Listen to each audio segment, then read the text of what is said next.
Hey everyone, this is Matteo Fagan from the ctwinereview.com here at Southington Wine and Spirits in Southington, Connecticut with Louis Latour. I know, I guess you didn't know that Louis Latour was a woman, but no, actually we're here with Geraldine, who represents Louis Latour. Welcome, Geraldine. Thank you.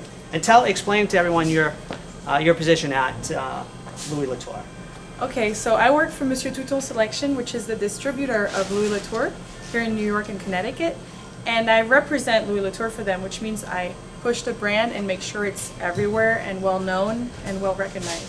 Well, you're doing a pretty good job because Louis Latour is widely distributed, and it's a very big, a big negociant. Mm-hmm. You brought a couple of things here that are interesting, a little different. Yeah. The first is the Saint Brie, which is coming from Chablis, which is where you came from, right? You're from? No. Tell us where you are from. Give us a little background about yourself. Okay, so actually I was born in Burgundy. Yeah. But I didn't live there. I grew up in Lyon, which is the second biggest city in France, and which is the food and wine capital of France. All we do there basically is eat and drink, and we do it very well. Hang on. We need you to have more of a French accent because you don't have a French accent. Why do you not have this really deep French? How do you do that? Because my father's from Long Island. Ah, okay. And he spoke to me in English as a baby. Okay, all right. But I can say all the French names in French. Okay, all right. As long as, yes. So this is the Saint Brie, which is actually made by Simon Lefebvre, which is a Chablis winemaker, which was purchased by Louis Latour in 2003. They still kept the original packaging and labels because they're such a famous Chablis winemaker that they didn't want to change that. So Saint Brie is a very, very unique in the sense that it's the only appellation in Burgundy that's allowed to grow Sauvignon Blanc. Everywhere else grows Chardonnay for whites. So this is... So it's the only Sauvignon Blanc produced in Burgundy and Chablis. Yes, the Saint Brie appellation. Saint Brie, right. Saint Brie appellation. So if you see a Saint Brie, you know that it's Sauvignon Blanc. Right. And it's not Chardonnay. But it really has, just in the nose, it has sort of a, if I were to be blind tasted on this, I would think it's a kind of a cross between Chablis with a touch of Sancerre. You know what I mean? Yeah. It has a little bit of that grassiness, slight, very, very subtle grass. That's what makes it different from the New Zealand Sauvignon Blanc. Right. You still get the Sauvignon Blanc nose, the grapefruit, but you get a lot of the minerality in the Chablis. Mm-hmm.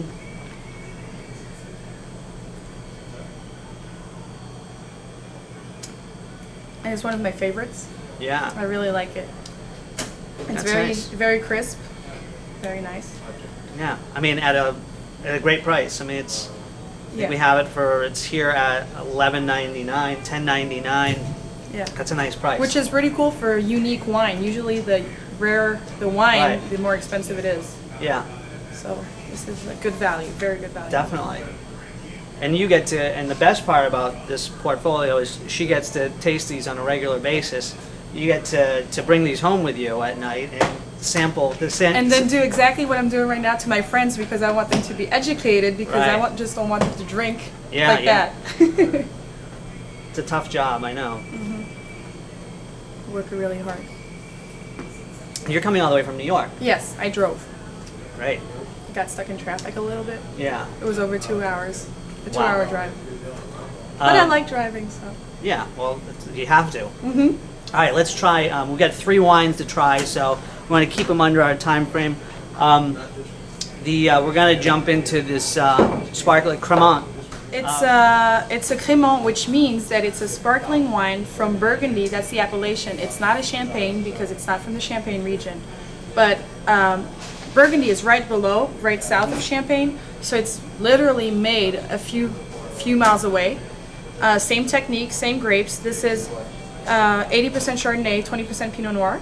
Right. And it doesn't have the Champagne appellation, which makes it a great value because it doesn't sell for Champagne prices either. Yeah, it's a fraction of the price of Champagne. That I think is the most important. And it's a really, really nice Cremant.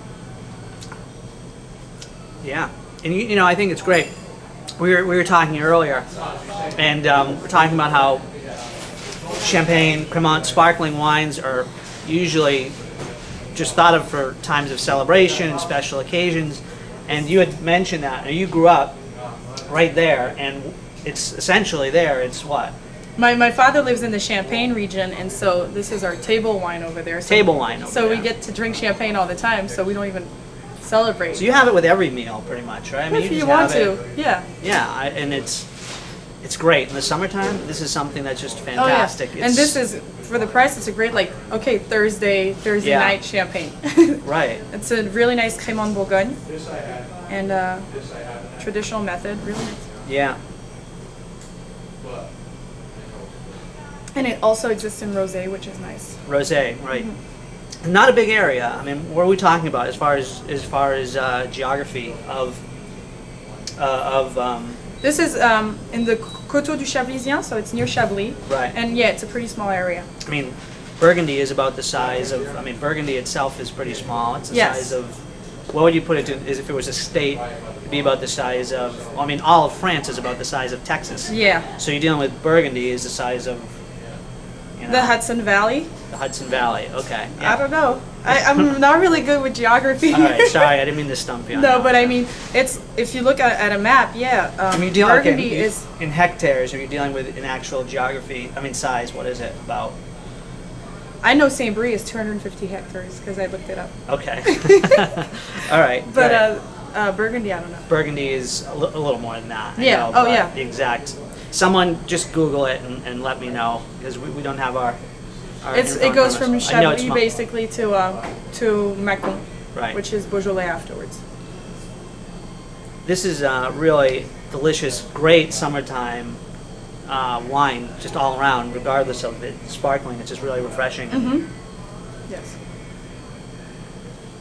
And what would be though, staying on this, what would be though something traditional that you would pair this with? I mean, what would you pair food-wise? Even though it's a table wine, what is something that you usually have with it? Usually we have this to start a meal, so what we call in French apéritif. Right. So apéritif would be like little toasts, you know, like olive. What do you call that? Yeah, Olive on appetizers toast. So Yeah. tapenade. Tapenade. I Yeah. didn't know if it was called tapenade. It's called tapenade here as well. Tapenade, foie gras. you Yeah, know, okay. Little appetizers. In Italian, it would be stuzzicati. Yeah, or biscotti, right? Biscotti is cookie. No. The one, the starter one, the Tapas, Spanish. no, in Italian, with the bread, the toasted bread with all the stuff on it. Bruschetta. Bruschetta. Yeah. That would be great with bruschetta. Yeah. All right. Now we got to move on to the big red here. Geraldine brought in a Chassamontrachet Premier Cru. Premier Yeah, Cru Morgeau. All right. So let's talk about this one because this is very special and not something you see every day. So, Chassagne-Montrachet is a very famous appellation from Côte de Beaune in Burgundy. It's mostly famous for its white Chassagne-Montrachet. The red is, it's of course 100% Pinot Noir, as all red Burgundies. It's a little more inexpensive because it's not as famous as the white. But this is a Premier Cru, and it has a lot of fruit. I think that yeah, it's a 2009, which was a fantastic year for like all of France, but especially Burgundy, Bordeaux was a great year. And you can see that it's the coloring. You know, I get in the nose. It's really has a little bit of that classic earthiness, a little bit of that forest floor. You know, a little bit of the wet leaves. But the good thing with Pinot Noir is that even the kind of heavier ones are always light. Pinot Noir is always very light, very easy to drink. Even this, which is a heavier Pinot Noir, which is aged in oak. Aged in oak. Doesn't, you know, it doesn't like smack you in the face. It's still, very, very nice and easy to drink. It's nice. It's great. Light. You got that nice little nice tight little berry style to it. Definitely.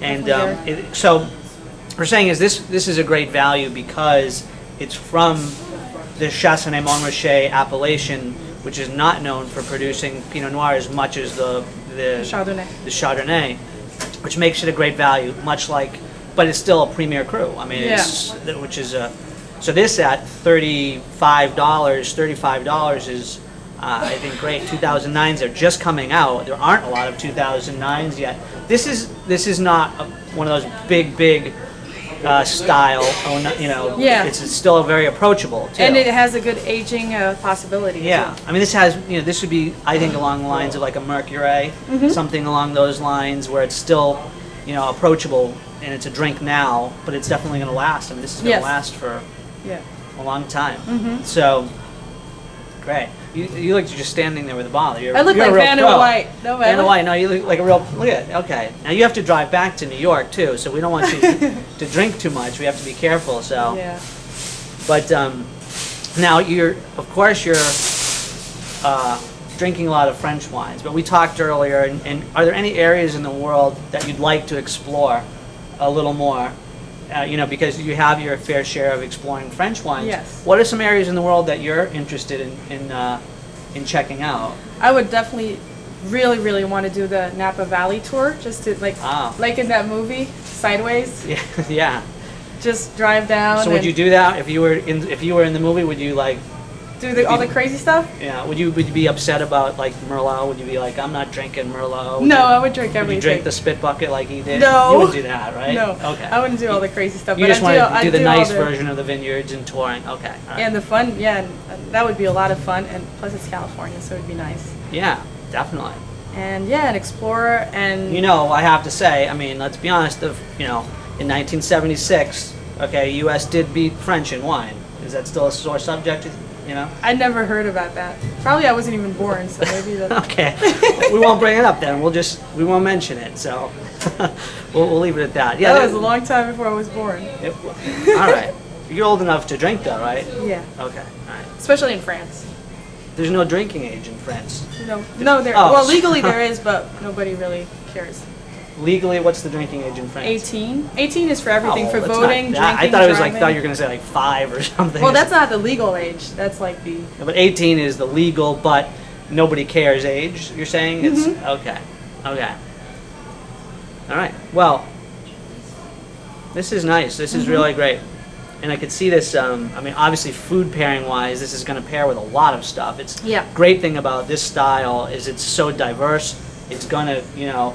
This is one of those wines that I think when you talk about, again, you talk about people love to use the seafood analogy when they say, oh, you could pair this with salmon. You definitely could, because there's some Pinot Noirs that are American Pinot Noirs that I don't think you could pair with salmon because they're a little too fruit driven. You know, where this is just nice, clean, smooth, just great classic style. Yeah, definitely. And it's delicious.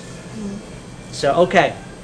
Well, we're going to let you go because you have a long drive back to the Big Apple there. And any parting words? No, enjoy and try all the Louis Latour you can because they are very, very different. Even region-wise, well, they're all from Burgundy, but I mean, they have different tastes. South Burgundy, North Burgundy. Price-wise, there's very wide range. They go from inexpensive to very fancy. So get in there and just learn, and it'll be fun. All right, fantastic. All right, thanks for watching the ctwinereview.com. I'm Matteo Fagan. This is Geraldine with Louis Latour. Cheers. Cheers. Salute. Wait a second. Santé. Santé. Santé.